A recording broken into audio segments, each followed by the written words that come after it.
I said the king's in the building. Tell me how you feeling. Yeah, I said the king's in the building. Tell me how you feeling. Yeah. Alright, so that's my intro music. I'm going to try it out on the next one too. Okay, quick update. I just made a 7-minute video and it got deleted. So, it's been a while since I've, reported in, but I'm studying math right now. I'm trying to secure this bag. Math is important. It's not important to me for, math isn't important to me. Getting a good grade in math is important to me. GPA, college, scholarships, securing the bag, getting the money, getting a better salary, getting less student loans, better life. It's all interconnected. Don't feel like it doesn't matter, because it does. Anyway, so this is what's been happening. Tons of Legally Blonde stuff. We're going at it. Like, we had something till 9 or something. I think it was 8:30, but still, it was crazy. I'm fully committed. I skipped a couple rehearsals, because NFL free agency, that's always fun. You try to take me away from that, I'll quit the musical. I don't care.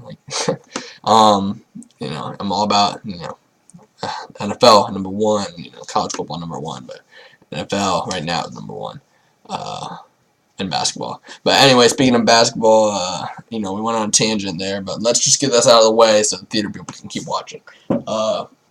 Curry killing it. KD went down with a crazy injury that Zaza caused him. Zaza's a trash center, honestly. But Curry's doing great. He's averaging much more points per game. They're on like a 8 game win. I don't know, but they're on a win streak. They just beat the Spurs. They had beat the Cavs a while ago, but that was with KD. They beat the Rockets, so they're going to clean up in the West. The only thing is the Cavs, and the Cavs are looking like crap. But you know how they do. They suck in the regular season, relatively, to the Warriors. And then they show up in the postseason, so, don't count them out. Oh, look, Michigan, yeah. Anyway, I just found out that colleges are a little more accessible. Y'all should ask your parents for their full tax credit, how much the house, all your finances, basically exactly what you're worth and your net worth and everything, and their retirement portfolio and everything, to put into this thing called a net price calculator. And if you have good grades and your parents don't make a ton, like a ridiculous amount, which mine don't, it's pretty good, but you can actually get a ton of money. Like, I think I got $46,000 projected off of Georgetown's, originally $75,000 cost of admission and meals and everything. So a ton of out-of-state schools I can actually go to now. But, we'll see, because the undergraduate doesn't matter that much if you're wanting to go to law school like I am. Which is kind of funny, because, Legally Blonde is, about law school. So, I'm pretty sure I can get into UCLA, and not have to take out any student loans, and it'll be, $15,000 a year, so that's totally within reach. I just don't want to go all the way out there. Football's okay. A lot of RE people out there, too. A lot of hippies. But anyway, Legally Blonde's doing great. I feel like shout out to the Tech. They're doing great. A lot of times they kind of throw it together at the last minute. It's always good, but I like that it's kind of done now. Like, it's really good now instead of just good later. And it's not just that it looks good. It's good. And the acting is going good. I was a little bit worried about our commitment, as a whole, because it's a tough show, and I feel like a lot of people don't feel like they're 100% important. I know my part's important, because if I don't get it down, I was uncomfortable with it. I'm a little uncomfortable with it. It was a little out of my comfort zone, but you don't improve by staying in your comfort zone. That's weird. Anyway, as a straight dude playing a gay actor, it was hard, but you know how I do. I killed the role. That's what I do. Anyway, I'm still looking at my Snapchat now. Oh yeah, someone, I'm gonna blur out the name. Oh wait, no, I can't even do that. Anyway, someone just sent me a thing about child's teacher on administrative leave. I already knew that though. I was being an investigative reporter, thinking like one. I got a ton of dirt. I don't want to divulge anything. I don't want to be sued. I would win in court, but I don't want to go through that. It's annoying. But anyway, Mr. Sherry, he's a pretty good teacher, man. He seemed like a good dude. I don't think he's a predator or anything, but this is what he did. Basically, a while ago, it's not confirmed because there's probably a massive cover-up. It's not in the newspapers. You'll hear about it around school. It probably happened, almost 100%, probably a 90% chance it happened. he was chilling and he did some stuff, with a student. He had relations with a student about 8 years ago, a former student. And last year, there's some reported things that seem pretty clear, like he did it, but with a current student that was 18. So it's not illegal, but it's definitely unethical, and it's within Leon County Schools and Child High School's jurisdiction to fire him for violating the code of ethics that I think they have. There's been some information I got from a source. I'm not going to tell you who.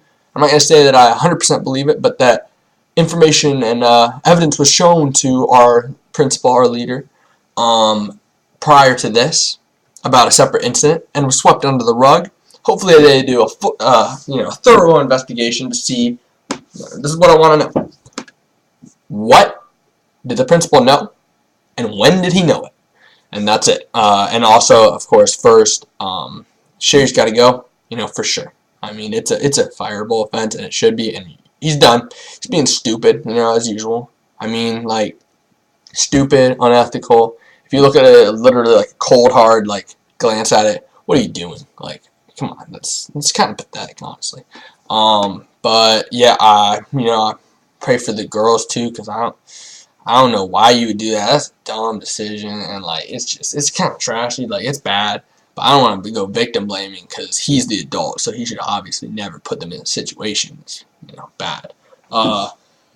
But other than that, there's a lot of cool stuff happening around the NFL. Got Tom Brady some new wideout. Oh yeah, and I'm really triggered about this, but FSU's home game, or FSU's spring game, their spring game is the date of the final show of the musical, which takes me off, and I have an SAT that day, so I'm not going to be able to cram all that crap in. So, thanks for whoever scheduled the musical on that day, but whatever, sports gets disrespected a lot by theater people. Yeah, let me try to think clearly about anything else. No, not that much. It's been a 7-minute video. Thank you for all who are watching, and new segment. Featured quote. Let's do this one. It's one of my favorite ones. People say it's lazy. It's a little lazy, but it works. If you can't read it, it says, if you can't make it good, at least make it look good, which is absolutely true. Math. I suck at math, but I do anything in my power, use all my resources to look like I'm good at it. And then if you're like in a play, if you don't know a dance number, you can't make it look good, make it look good, Like, come on, guys. That's obvious, don't quit at something. It's kind of an easy out, but it's not. You have to, perception is often reality in this world. Connections are everything. And, oh yeah, connections. So I'm trying to do externship. That's another thing that I got accepted into, along with the National Honor Society. It's not a huge deal. A lot of people get accepted. But I'm excited. Hopefully I get to work with this lawyer that I know. I'm not going to say his name, privacy and everything. My friend's dad, who's a preeminent lawyer in the Tallahassee area. Or I'll get internship with like a senator or something. I don't know. Anyway, go Blue. Peace out. Go Noles. Go Dubs. Go Pats. Peace out. Have a good one, Childs, and everyone else.